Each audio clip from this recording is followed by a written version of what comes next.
सुना economic reforms. हमने first chapter में पढ़ा था कि 1947 में हमें इंडिपेंडेंस मिली थी, तो उस टाइम पर हमारी इंडिया की कंडीशन क्या थी।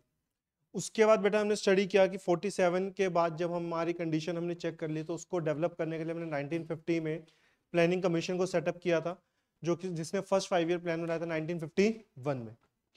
उसके बाद हमने 5 ईयर प्लान्स बनाने शुरू करे, इनवर्ड लुकिंग पॉलिसी को ऑप्ट किया कि बाहर से चीजें नहीं मंगवाएंगे।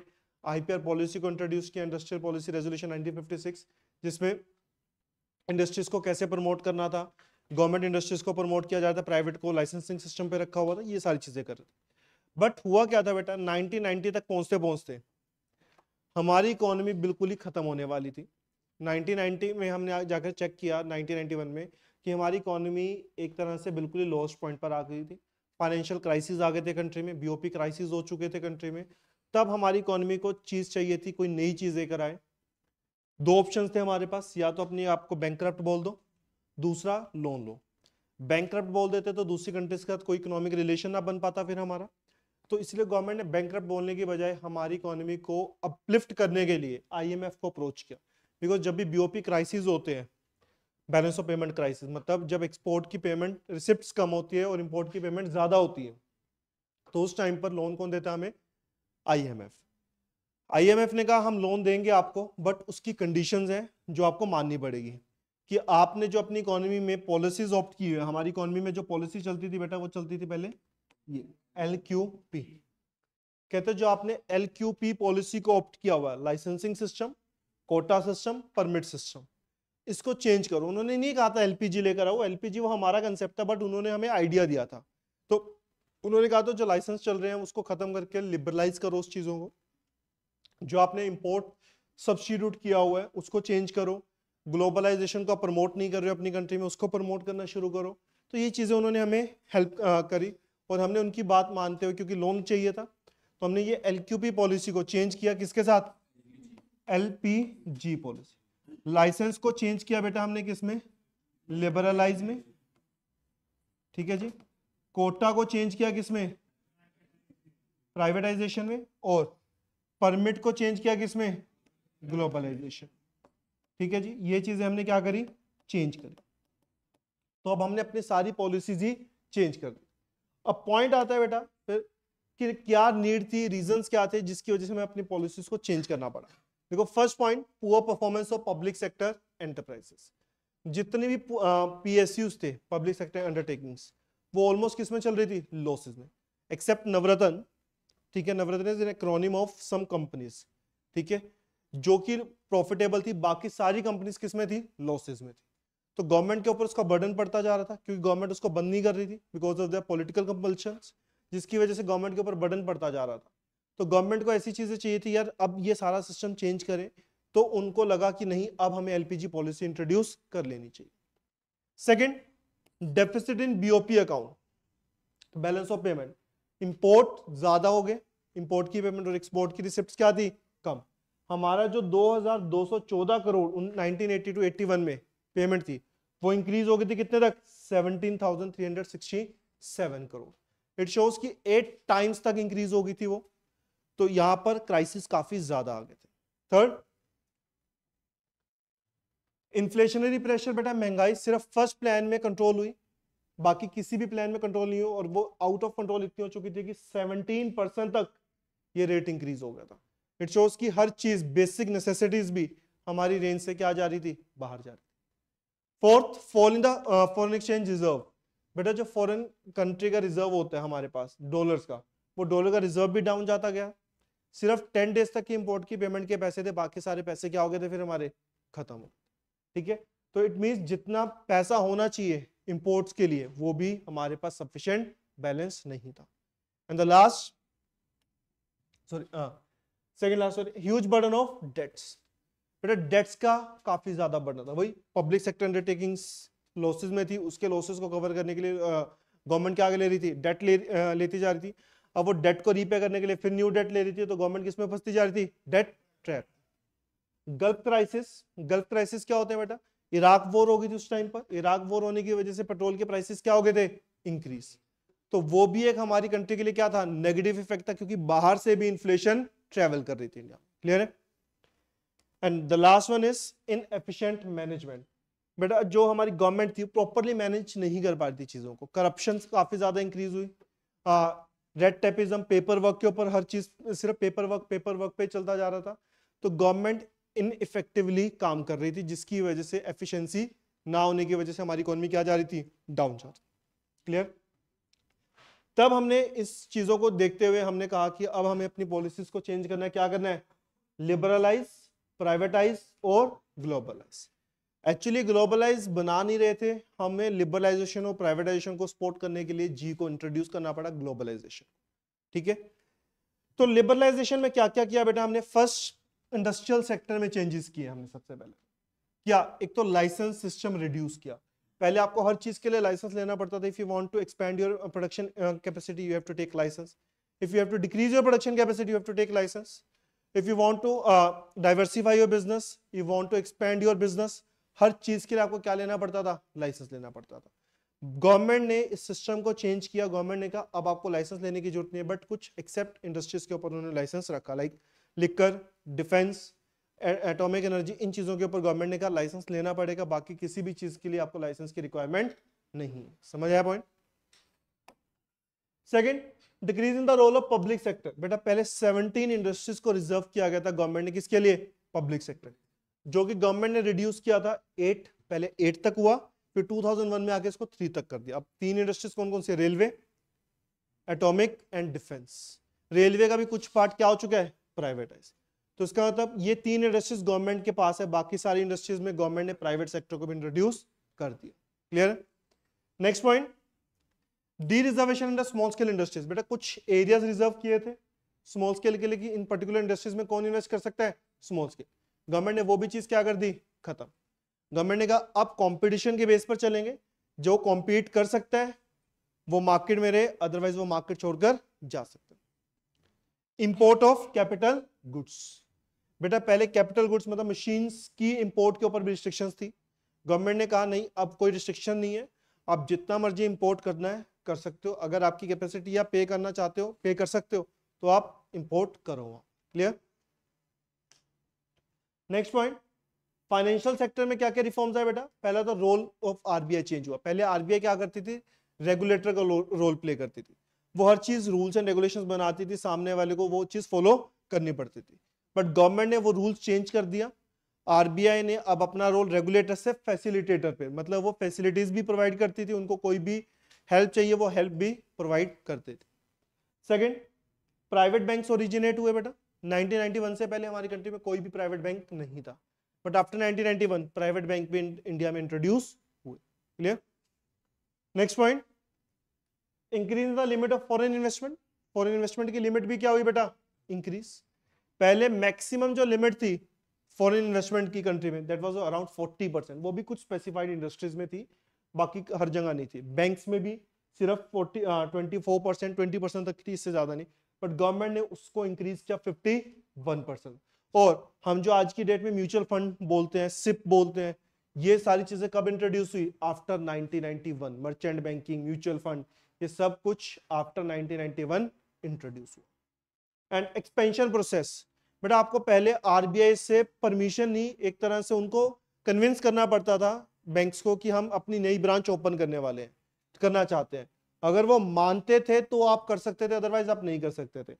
बट आज की डेट में ऐसा नहीं है, आप इजीली अपनी बिजनेस ब्रांच एक्सपेंड कर सकते हो। बैंकिंग ब्रांच, बिजनेस मतलब बैंकिंग की बात हो रही है। क्लियर? ये तो था सेकंड रिफॉर्म लिबरलाइजेशन में। थर्ड रिफॉर्म आता है बेटा टैक्स से रिलेटेड। टैक्स दो टाइप के होते हैं, डायरेक्ट और इनडायरेक्ट।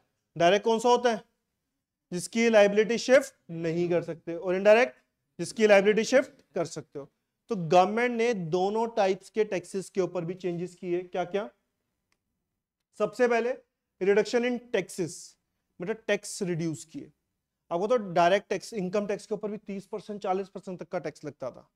100 रुपए कमाओ, 40 रुपए गवर्नमेंट को दो, 60 रुपए तुम रखो। कोई लॉजिक नहीं था ये। तो गवर्नमेंट ने इसको रिड्यूस किया। और आज भी ऐसी न्यूज आती है, जैसे अभी वो इंडिया का जो एक चेस चैंपियन जो जीता था, उसको कुछ करोड़ों में मिले, 11-12 करोड़ मिले उसको, उसमें से 4 करोड़ तो गवर्नमेंट लेगी है, कहते ला टैक्स दे दे, बाकी तू ले जा। ठीक है? सर आपने पैसा जीता है ना, तो गवर्नमेंट टैक्स लेती है। अगर आपने 10,000 से ऊपर की कोई भी चीज जीती होगी, गवर्नमेंट उसके ऊपर 30% का टैक्स लेती है। ठीक है, तो 30% मतलब 11 करोड़ जीते हैं तो 30% टैक्स कितना हुआ, 3.3 करोड़ कुछ, और उसके ऊपर 4% का सेस भी लगेगा। मतलब 3.3 करोड़ की जो अमाउंट आई है उसका 4%, तो कुछ होगा 30 लाख रुपए और मान के चलो, तो 4 करोड़ गवर्नमेंट अपने पास रख लेती है, बाकी कहती है तू ले जा, कुछ नहीं कह रहे। ठीक है, तो सर 6 करोड़, अगले ने 11 जीते हैं, तो 11 में से 4 करोड़ किस बात के ले रहे हो तुम? सिंपल सा पॉइंट है ना। तो इतना ज्यादा, ये तो अभी भी है, इससे पहले तो सोचो कितना टैक्स चलता था। तो गवर्नमेंट ने वो टैक्सेस रिड्यूस किए। Second, reforms in indirect taxes, indirect taxes में भी चेंज किया। आपको पता है अब बाहर से पहले कोई चीज मंगवाते हैं तो 100 की चीज है 250 रुपए टैक्स। ठीक है, 250% तक टैक्स चलता था उसके ऊपर। गवर्नमेंट ने वो टैक्सेस रिड्यूस किए टिल 8% तक, 8 to 10% तक लेकर। बट हाँ, आज भी कुछ चीजें ऐसी जो लग्जरी आइटम्स हैं जिसके ऊपर गवर्नमेंट ने 100% से ऊपर तक अभी टैक्स रखा हुआ है। नेक्स्ट, सिंप्लीफाई किया प्रोसेस कि आप इजीली टैक्स पे कर सकते हो। पहले लाइनों में लगे रहो टैक्स पे करने के लिए। ठीक है, आपने पे कर दिया, सामने वाला कह रहा है जी हमारे से तो रसीदें गुम हो गई हैं, तो आपका टैक्स पे हुआ है नहीं हुआ पता ही चलता था। ठीक है, अब गवर्नमेंट ने स्टेप्स पूरा सिंप्लीफाई कर दिया। अब आपको कोई सीए की भी जरूरत नहीं पड़ती है। आप क्या करो, उनकी वेबसाइट्स पे जाओ, इंफॉर्मेशन फिल करो, ऑटोमेटिकली टैक्स कैलकुलेट होगा, आप पे करो। तो यहां तक का सिंप्लीफाई किया गवर्नमेंट ने प्रोसेस। क्लियर? नेक्स्ट पॉइंट, बेटा फॉरेन सेक्टर में क्या क्या चेंज है? डिवेल्युएट किया रुपी, ताकि हमारा जो रुपी है उस डॉलर कंपैरेटिवली डाउन चला जाए, और डाउन जाने के बाद क्या होगा, हमारा एक्सपोर्ट इंक्रीज हो। एंड आफ्टर द 1996 गवर्नमेंट ने मार्केट डिटर्मिनेशन को इंट्रोड्यूस किया कि डिमांड और सप्लाई रेट को डिसाइड करेंगे और कोई रेट डिसाइड नहीं कर सकता। क्लियर? फिर बेटा ट्रेड से रिलेटेड क्या क्या चेंजेस हुए? पहला point, removal of quantitative restriction on import and export. पहले नंबर ऑफ आइटम्स ही होती थी, नंबर्स, लाइक इस आइटम के 4 यूनिट आप इंपोर्ट कर सकते हो, 4 यूनिट एक्सपोर्ट कर सकते हो, उससे ज्यादा नहीं कर सकते। एग्जांपल है। ठीक है, तो ये क्या हुआ, गवर्नमेंट ने नंबर ऑफ क्वांटिटी पे रिस्ट्रिक्शन लगा रखा था, इतनी क्वांटिटी कर सकते हो, उससे ज्यादा नहीं कर, गवर्नमेंट ने वो भी खत्म कर दी। Second, export duties. गवर्नमेंट को समझ ही नहीं आ रहा था यार, एक्सपोर्ट से तो पैसा आएगा, गवर्नमेंट उसके ऊपर भी टैक्स लेती थी पहले। फिर गवर्नमेंट को किसी एक अच्छे इंसान ने समझाया होगा कि भाई एक्सपोर्ट से तो पैसा आता है, तो तू इसके ऊपर टैक्स मत ले। ठीक है, गवर्नमेंट भी अपनी जगह गलत नहीं थी। गवर्नमेंट को था कि अगर हम सारा ही एक्सपोर्ट कर देंगे तो कंट्री में चीजें कहां से आएंगी। ठीक है, तो इसलिए गवर्नमेंट ने इसके ऊपर टैक्स लगा रखा था। बट गवर्नमेंट को बाद में रियलाइज हुआ इससे पैसा कमाया जाएगा, तो गवर्नमेंट ने इसको टैक्स फ्री किया। Third, reduction in import duties. बेटा वही इंपोर्ट के ऊपर जो टैक्सेस थे, गवर्नमेंट ने 250% से रिड्यूस करके उसको 10% तक भी लेकर आए। Relaxation of import licensing system. पहले आपको लाइसेंस ही नहीं मिलता था, बट आज की डेट में कुछ भी नहीं है, अगर आपको इंपोर्ट एक्सपोर्ट का बिजनेस करना, आप इजीली लाइसेंस के लिए अप्लाई कर सकते हो। ठीक है जी, कोई डाउट? सो ये सारे फैक्टर्स किसके थे?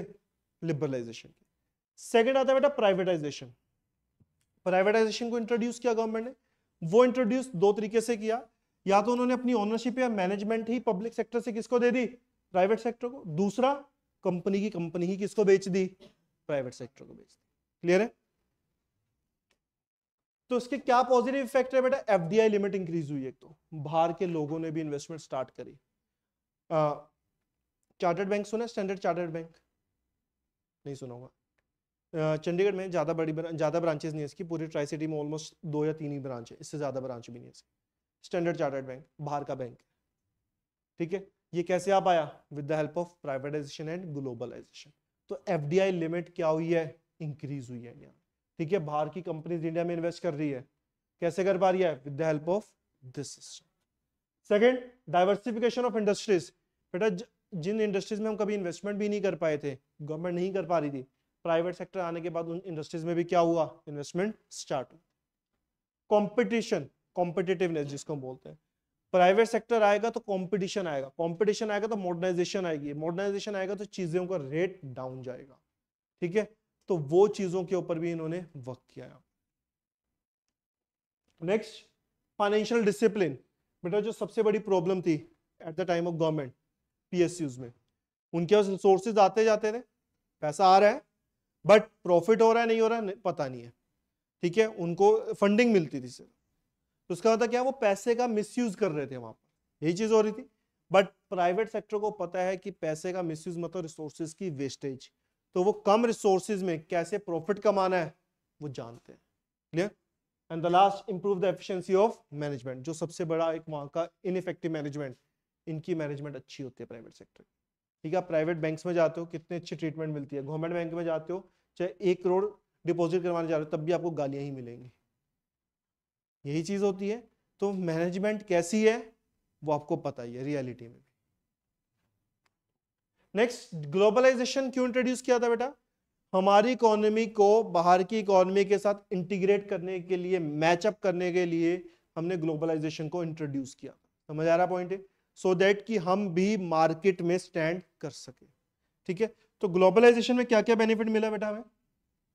फर्स्ट, एक तो इक्विटी लिमिट इंक्रीज हुई फॉरेन इन्वेस्टमेंट की, जो मैंने कहा था 40% तक, गवर्नमेंट ने उसको 51% तक किया, और कुछ चीजों में जैसे एजुकेशन इंडस्ट्री है उसमें 100% तक भी अलाउ किया। सेकंड, डिवैल्यूएट किया rupee so that our export can be increased. Convertibility को इंट्रोड्यूस किया कि आप अपना पैसा कन्वर्ट करके जा सकते हो यहां से। ठीक है, पहले नहीं लेकर जा सकते थे तो इन्वेस्टमेंट नहीं होती थी, बट वो चीज गवर्नमेंट ने इंट्रोड्यूस करी। Removal of control on foreign trade, बेटा जो फॉरेन ट्रेड के ऊपर गवर्नमेंट ने फेरा एक्ट चलता था पहले, foreign exchange regulation act, government ने उसको चेंज करके फेमा बनाया, फॉरेन एक्सचेंज मैनेजमेंट एक्ट। ठीक है, कि अब हम मैनेज कर रहे हैं भाई। ठीक है, हम सिर्फ रेगुलेट नहीं कर रहे हैं, हम तुम्हें मैनेज भी करेंगे, रूल्स एंड रेगुलेशंस तो बना ही रहे हैं। ठीक है, बट साथ में हम आपको मैनेज भी करेंगे, आप भी हमारे यहीं का हिस्सा माना जाएगा। ठीक है, नेक्स्ट, मॉडिफिकेशन ऑफ टैरिफ्स, वही टैक्स रेट्स को रिड्यूस किया सो दैट कि मार्केट में चीजों के रेट डाउन हो सके। Modification in technological agreement, government ने यहां तक के अलाउ किया कि अगर कोई भी फॉरेन कंपनी इंडिया में टेक्नोलॉजी एग्रीमेंट, टेक्नोलॉजी बिजनेस लेकर आ रही है, टेक्नोलॉजी में इन्वेस्टमेंट करती है, तो इन्वेस्टमेंट 1 करोड़ तक के लिए ऑटोमेटिक आपको परमिशन मिलेगी, आपको कोई परमिशन लेने की रिक्वायरमेंट नहीं है। समझ आया?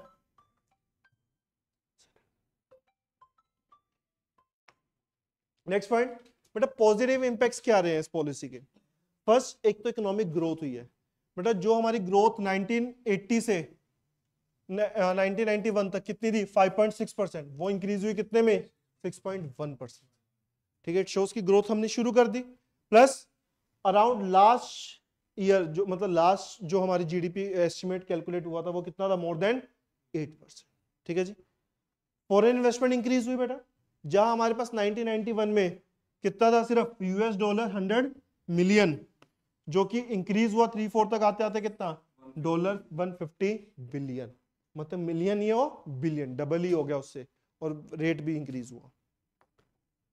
Plus rise in the foreign exchange reserve, जहां हमारे पास 10 डेज तक की इंपोर्ट की पेमेंट के पैसे थे सिर्फ, अब इंडिया जो है 2013 में अगर हमने चेक किया तो वो इंडिया जो है 6th लार्जेस्ट रिजर्व होल्डर बन चुके हैं।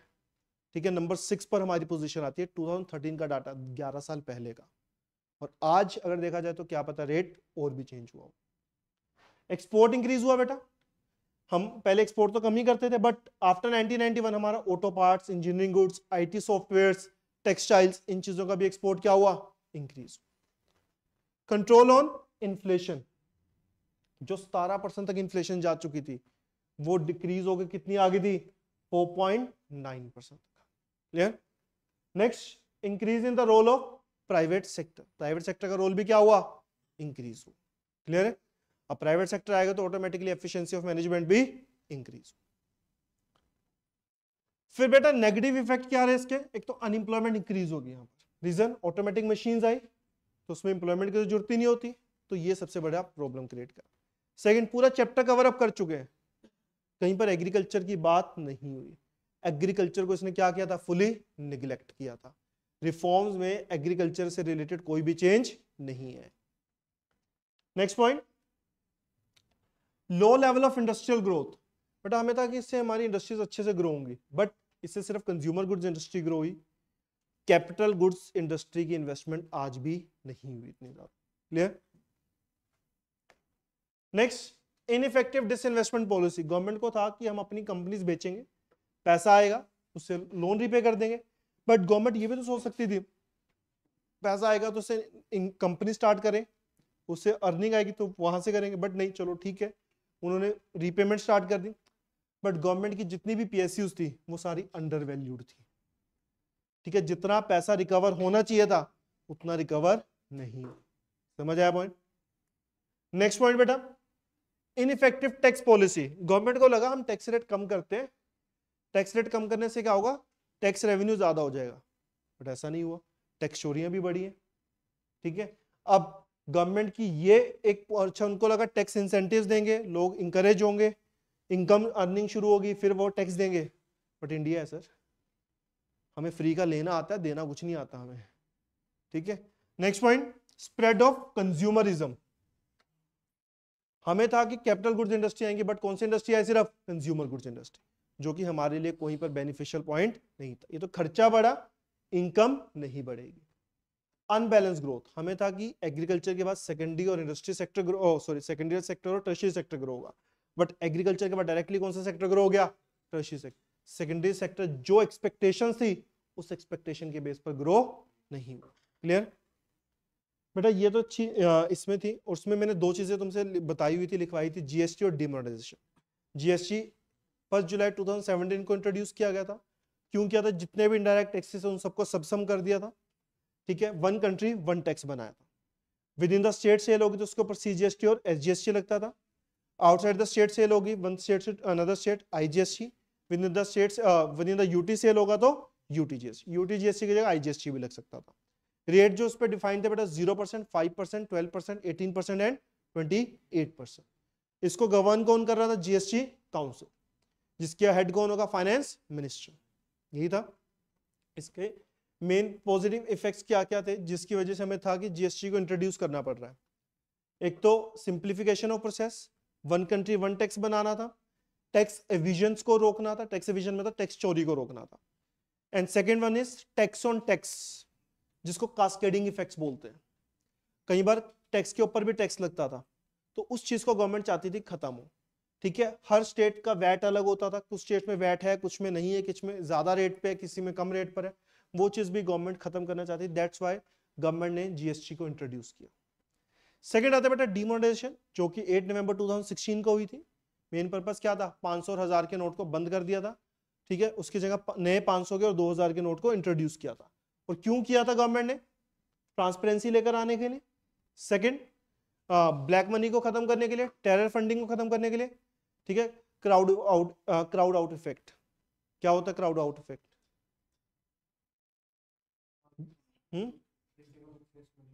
राइट, एक्सेस मनी को खत्म करना, जो मार्केट में ज्यादा हो चुकी थी या फिर फेक करेंसी जो ज्यादा हो चुकी थी, गवर्नमेंट चाहती थी कि वो पैसा खत्म हो, क्योंकि उससे भी नो डाउट वो मार्केट में काउंट तो हो ही रहा है ना, तो उससे भी इन्फ्लेशन बढ़ रही थी। तो गवर्नमेंट इन चीजों को रोकना चाहती थी, जिसलिए गवर्नमेंट ने इन दोनों चीजों को इंट्रोड्यूस किया था। क्लियर है बेटा पॉइंट? इसका टेस्ट है हमारा नेक्स्ट क्लास, ठीक।